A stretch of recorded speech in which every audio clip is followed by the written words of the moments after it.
ഹരേ കൃഷ്ണ. പൊന്നുണ്ണിക്കണ്ണൻ്റെ ഉച്ചപൂജ കഴിഞ്ഞു നട തുറന്നു. ഇന്ന് പൊന്നുഗുരുവായൂരപ്പന് തൃപ്പൂത്തിരിയായിരുന്നു. പായസമൊക്കെ കുടിച്ച് കുഞ്ഞു വയറ് നിറച്ച് ശ്രീലക്കത്ത് നിൽക്കുന്നുണ്ട് കായാമ്പു വർണ്ണൻ.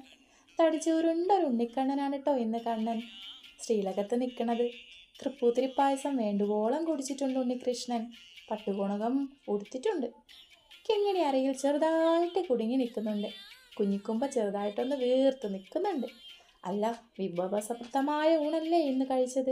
കാളൻ, ഓലൻ, എരിശ്ശേരി, പഴപ്രഥമൻ, വറുത്തുപ്പേരി, ത്രിമധുരം, കൂടെ പുത്തരി പായസവും, ചുണ്ടങ്ങ വറുത്തത്, ഉപ്പുമാങ്ങ, പഴന്നുറുക്ക്, പാൽപായസം, പാലട എല്ലാം ഉണ്ട് നിൽക്കുവാ പൊന്നുണ്ണി. നല്ല സന്തോഷത്തിലാണ്. വലതുകൈയിൽ വെണ്ണുരുളയും ഇടതുകൈയിൽ ഓടക്കുഴലും പിടിച്ച് നിൽക്കുവാ കണ്ണൻ. കൈവളകളും തോൾവളകളും മുല്ലമുട്ടുമാലയും വളയം പോലത്തെ മാലയും ധരിച്ചിട്ടുണ്ട്. കണ്ട